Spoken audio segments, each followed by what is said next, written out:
Hello everyone, అందరూ ఎలా ఉన్నారండి?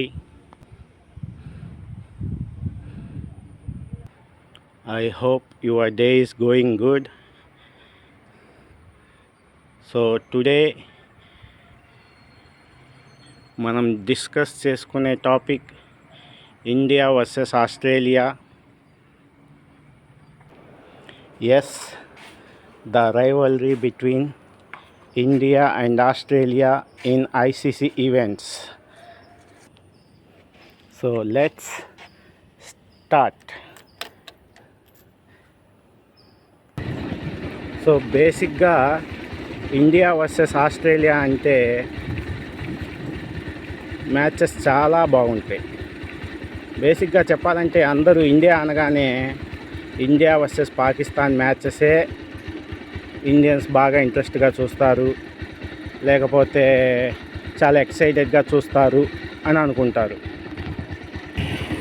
But India versus Australia matches కూడా చాలా ఎక్సైటెడ్గా ఉంటాయి.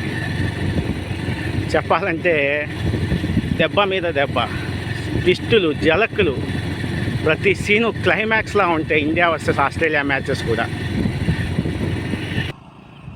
సో రైవల్రీ అంటే యాక్చువల్గా నాకు తెలిసి ఇండియా వర్సెస్ ఆస్ట్రేలియా రైవల్రీ 2003లో స్టార్ట్ అయింది. ఎస్, 2003లో 1983 వరల్డ్ కప్ గెలిచిన తర్వాత ఇండియా 20 సంవత్సరాల తర్వాత వరల్డ్ కప్ ఫైనల్లోకి వచ్చింది. Opponent Australia. సో ఆ టోర్నమెంట్లో సచిన్ చాలా మంచి ఫామ్లో ఉన్నాడు. ఆ టోర్నమెంట్లో ఆల్మోస్ట్ 500 రన్స్ పైన చేశాడు. నాకు గుర్తుంది, 500 రన్స్ పైన చేశాడు. చాలా మంచి ఫామ్లో ఉన్నాడు. సో యాజ్ యూజువల్గా సచినే మళ్ళీ గెలిపిస్తాడు అని అందరూ ఎక్స్పెక్ట్ చేశారు. బట్ అన్ఫార్చునేట్లీ సచిన్ ఆ మ్యాచ్లో క్లిక్ కాకపోవడం వల్ల ఆస్ట్రేలియా వరల్డ్ కప్ ఫైనల్ గెలిచింది ఇండియా మీద 2003లో. దాని తర్వాత మళ్ళీ మొన్న 2024లో 2024 కాదు, 2023లో అనుకోండి, 23లో మళ్ళీ ఇండియా వరల్డ్ కప్ ఫైనల్లోకి వచ్చింది. ఈసారి ఇండియాలోనే ఆడుతుంది. సో 2023 సిరీస్లో మన బ్యాట్స్మెన్ విరాట్ కోహ్లీ, రోహిత్ శర్మ, శ్రేయస్ అయ్యర్ చాలా మంచి ఫామ్లో ఉన్నారు. అసలు బౌలింగ్ సైడ్ వచ్చేసి బుమ్రా, షమి ఏ ఒక్క బ్యాట్స్మెన్ని అసలు వదలలేదని చెప్పాలి. ఆ విధంగా 2024లో ప్రతి మ్యాచ్లో గెలుచుకుంటూ వచ్చారు. ఒక్క మ్యాచ్ కూడా ఓడిపోలేదు ఫైనల్ దాకా. On the other side Australia 1-2 మ్యాచ్లు ఓడిపోయినా కావాల్సిన మ్యాచ్లన్నీ గెలుచుకుంటా ఫైనల్లోకి అయితే వచ్చింది. 2023 world cup final one day cricket ఫైనల్లోకి వచ్చిన తర్వాత అస్సలు మ్యాచ్ అప్పుడు స్టార్ట్ అయింది. ఎందుకంటే ఈ ఆస్ట్రేలియా వాళ్ళు మైండ్ గేమ్ ఆడటంలో మామూలు కాదు, మామూలుగా మైండ్ గేమ్ ఆడరు. So Australia captain Pat Cummins ఏమన్నాడంటే మీడియాలోకి వచ్చి ఇండియాలోనే ఆడుతుంది కాబట్టి ఇండియాలోనే ఓడించి ఇండియన్స్ అందరినీ సైలెన్స్ చేస్తా అని చెప్పేసి ఓపెన్ స్టేట్మెంట్ ఇచ్చాడు. సో ఆ విధంగా మైండ్ గేమ్ స్టార్ట్ చేసి ఆ మైండ్ గేమ్స్ ఆడినది వర్క్ అయిందనే చెప్పాలి. ఎందుకంటే ఆస్ట్రేలియా చాలా మంచి టీము, అప్పటికే వరల్డ్ కప్స్ ఆల్రెడీ గెలిచే ఉంది. బట్ ఇండియాలో ఆడుతున్నారు. మన బ్యాట్స్మెన్స్ కానీ బౌలర్స్ కానీ ఒక్క మ్యాచ్ కూడా ఓడిపోలేదు. అందరూ మంచి ఫామ్లో ఉన్నారు. మనమే గెలుస్తాం ఈసారి, 2003 వరల్డ్ కప్ మనదే అని మనం అనుకుంటున్న టైంలో వీడికి ప్యాట్ కమిన్స్ గారు వచ్చేసి ఇలా స్టేట్మెంట్ ఇచ్చేసేపాటికి మన ప్లేయర్స్ అందరూ ప్రెజర్కి లోనయ్యారు అని నాకైతే అనిపించింది. సో ఆ విధంగా ప్రెషర్కి లోనయ్యి తక్కువ స్కోర్కి అవుట్ అయిపోయారు. చెప్పాలంటే లక్ కూడా బాగాలేదు మనకు ఆ మ్యాచ్లో. ఎందుకంటే 240 కొట్టినా కూడా అది డిఫెండ్ చేసుకోవచ్చు, ఎందుకంటే మన బౌలర్లు మంచి ఫామ్లో ఉన్నారు. బట్ ఈడు ఎక్కడాడు హెడ్, ట్రావిస్ హెడ్ ఒక అద్భుతమైన సెంచరీ కొట్టి ఆస్ట్రేలియాని గెలిపించాడు. వాడి లక్ ఆ రోజు ఎలా ఉందంటే, మీరు మ్యాచ్ చూసే ఉంటారు, క్రికెట్ ఫాలో అయ్యే వాళ్ళైతే మ్యాచ్ కంపల్సరిగా చూసే ఉంటారు. 3-4 సార్లు అవుట్ అవ్వబోయి బతికిపోయాడు. అది బ్యాడ్ లక్. తర్వాత రోజు రోహిత్ శర్మ కూడా అదే చెప్పాడు మీడియా మీటింగ్లో, మా లక్ బాగాలేదు అందుకే ఓడిపోయాను తప్పితే మేము సరిగ్గా ఆడుకోగాదు, లక్ చెప్పలేము, ఒక్కోసారి అటు వచ్చింది ఒక్కోసారి ఇటు వచ్చింది, లక్ బాగాలేదు అంతే అని మీడియా మీటింగ్లో కూడా చెప్పాడు. అదే నిజం కూడా, ఎందుకంటే 3-4 సార్లు అవుట్ అవ్వబోయి కూడా మిస్ అయిపోయాడు, బిగ్ సెంచరీ కొట్టి ఆస్ట్రేలియాని గెలిపించాడు. సో 2023 ఐసీసీ ఈవెంట్స్లో ఆస్ట్రేలియా ఇండియాను ఓడించి కప్పు కొట్టింది. ఇది వన్డే క్రికెట్లో 50 ఓవర్ల మ్యాచ్ల గేమ్లో.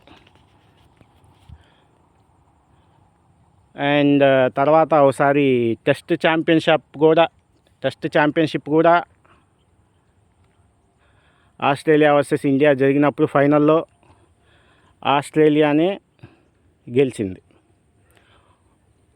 One day world cup and test championship రెండిట్లో ఆస్ట్రేలియా గెలిచింది. But this is all one side of the coin. The other side of the coin, T20 matches. Yes, T20 మ్యాచెస్లో T20 వరల్డ్ కప్ ఐసీసీ ఈవెంట్లో India ఆస్ట్రేలియాని 2 సార్లు ఓడించి ఆస్ట్రేలియాని ఇంటికి పంపించింది. 2007లో ఒకసారి, తర్వాత మొన్న జరిగిన 2024లో ఒకసారి ఇండియా ఆస్ట్రేలియాని ఓడించింది. 2007లో ఇండియా సెమీఫైనల్లో ఆస్ట్రేలియాని ఓడించి ఆస్ట్రేలియాని ఇంటికి పంపించింది. మీకు గుర్తే ఉంటుంది 2007లో యువరాజ్ సింగ్ అన్ని మ్యాచెస్లో ఎలా ఆడాడు, చితక్కొట్టు వదిలిపెట్టాడు అందరినీ. ఒక్కొక్క ఇన్నింగ్స్ ఒక్కొక్క డైమండ్ అని చెప్పుకోవాలి. అలాంటి ఇన్నింగ్స్ ఆడి 2007లో యువరాజ్ సింగ్ ఆస్ట్రేలియాని ఇంటికి పంపించాడు సెమీఫైనల్లో. మొన్న జరిగిన 2024 ఈవెంట్లో అసలు మనోళ్ళు ఆస్ట్రేలియాని సెమీఫైనల్కి కూడా రానివ్వలేదు, గ్రూప్లోనే ఓడించి ఆస్ట్రేలియాని ఇంటికి పంపించేశారు. సో దట్ వే ఐసీసీ ఈవెంట్స్లో ఇండియా 2 సార్లు, ఆస్ట్రేలియా 2 సార్లు గెలిచింది. బట్ టెస్ట్ ఛాంపియన్షిప్ ఒకసారి గెలిచారు వాళ్ళు ఎక్స్ట్రాగా. I'm waiting to get the boys take that revenge. Yes. And women's టీంకి వస్తే మీరు నిన్న చూసే ఉంటారు మన వాళ్ళు ఎట్లా ఆడారు. ఉమెన్స్ టీం కూడా నిన్న 2005లో ఫైనల్లో ఓడిపోయారు. దాని రివెంజ్ నిన్న ఇండియాలో జరుగుతున్న 2025 వరల్డ్ కప్లో, ఇప్పుడు మన ఇండియాలో ఉమెన్స్ వరల్డ్ కప్ జరుగుతుంది, మీకు తెలిసే ఉంటుంది, hosted by India and Sri Lanka. Final వచ్చేసి ఇండియాలోనే జరుగుతుంది. సో నిన్న సెమీఫైనల్లో ఇండియా ఉమెన్స్ టీము ఆస్ట్రేలియాని ఓడించి ఒక మెమరబుల్ విక్టరీ సొంతం చేసుకుంది. అండ్ 2005లో జరిగిన ఓటమికి రివెంజ్ తీసుకుందనే చెప్పాలి ఈ విధంగా ఇండియా మెన్స్ టీం కానీ ఇండియా ఉమెన్స్ టీం కానీ మ్యాచెస్ చాలా ఎక్సైటెడ్గా జరుగుతాయి. ఒకసారి వాళ్ళు గెలుస్తారు, ఒకసారి మనం గెలుస్తాము. చాలా ఎక్సైటెడ్గా చాలా బాగుంటాయి మ్యాచెస్. సో అదండి ఈరోజు discussion between India versus Australia in ICC events rivalry. చాలా బాగుంటాయి మ్యాచెస్. మీకు కూడా ఏమైనా మెమరీస్ కానీ ఒపీనియన్స్ కానీ ఉంటే కింద కామెంట్ బాక్స్లో తెలియజేయండి. అలాగే మీకు వీడియో నచ్చినట్టయితే please like this video and subscribe to my channel.